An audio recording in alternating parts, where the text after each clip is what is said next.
નમસ્કાર દર્શક મિત્રો, અત્યારે આપણે આવેલા છે અમરેલી જિલ્લાના જાફરાબાદ બંદર અને જાફરાબાદ બંદરની બાજુમાં દીવાદાંડી છે અને અહીંયા સિકોતરમાનું મંદિર છે, ત્યાં આપણે દર્શન કરવા જઈ રહ્યા છે। તો ચાલો આપણે મંદિરમાં અંદર જઈને માતાજીના દર્શન કરીએ અને આ જગ્યા વિશે વધુ જાણીએ। જાફરાબાદના બંદર કિનારે બે મંદિર આવેલા છે, તેમાં એક ચામુંડમાનું મંદિર છે અને બીજું સિકોતરમાનું મંદિર છે। આ બંને મંદિર દીવાદાંડીની એકદમ બાજુમાં આવેલા છે। જાફરાબાદ આવવા માટે તમે ઉના તાલુકામાં ટીંબી પાસેથી આવી શકો છો અને અમરેલી જિલ્લામાં નાગેશ્રી ઉપરથી તમે આવી શકો છો અને બીજું રાજુલા થઈને આવો। આ ત્રણ રસ્તા જાફરાબાદ સુધી આવવાના છે। જાફરાબાદ શહેરમાં તમે આવી ગયા પછી અંદર ગામમાં બસ સ્ટેન્ડથી આગળ જવાનું છે અને ત્યાર પછી દીવાદાંડી બાજુનો જે રસ્તો છે સીધો, તે દરિયાને સમાંતર આગળ વધવાનું છે અને એક વખત એવો આવશે કે રસ્તો સંપૂર્ણ બંધ થઈ જશે અને તમને ત્રણેય બાજુ દરિયો જ દેખાશે અને ત્યાં દીવાદાંડીની બિલકુલ બાજુમાં સિકોતરમાનું મંદિર આવેલું છે। જે મંદિર આમ તમે જુઓ તો ચારેય બાજુ પાણીથી ઘેરાયેલું છે, એટલે કે દરિયાની વચ્ચે આવેલું છે। આપણે સિકોતરમાના દર્શન કરીએ એ પહેલાં ચામુંડ માતાજી છે તેમના પણ દર્શન કરીએ અને બાજુમાં ખોડિયારમાંનું મંદિર પણ આવેલું છે।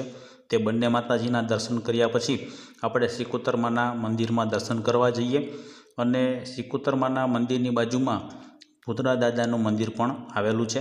તો ચાલો આપણે બધા મળીને સર્વે દેવોને પગે લાગીએ અને તેમને પ્રાર્થના કરીએ કે અમારા બધાનું તમે કલ્યાણ કરજો અને તમારી કૃપા અમારા ઉપર હંમેશા વરસતી રહે તેવી અમે તમને પ્રાર્થના કરીએ છીએ।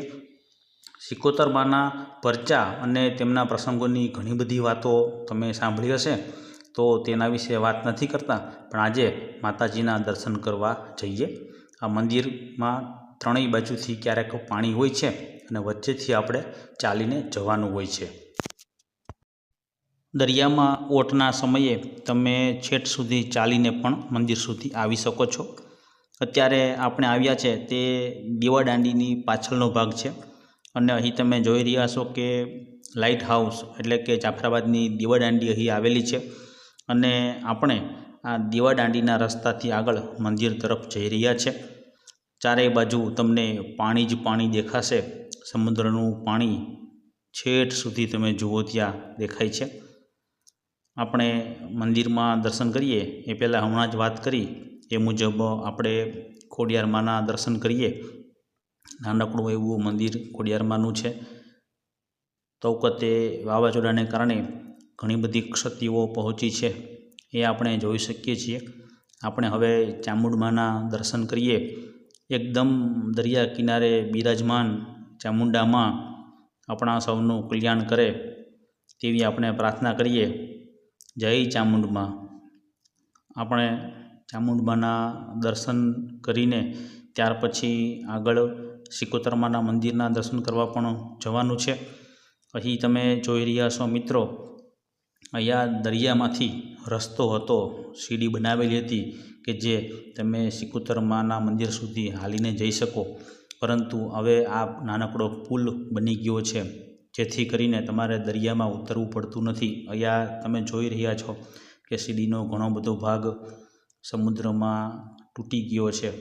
આ રસ્તે આપણે ચાલીને પહેલાં માતાજીના મંદિરના દર્શન કરવા આવી શકતા હતા।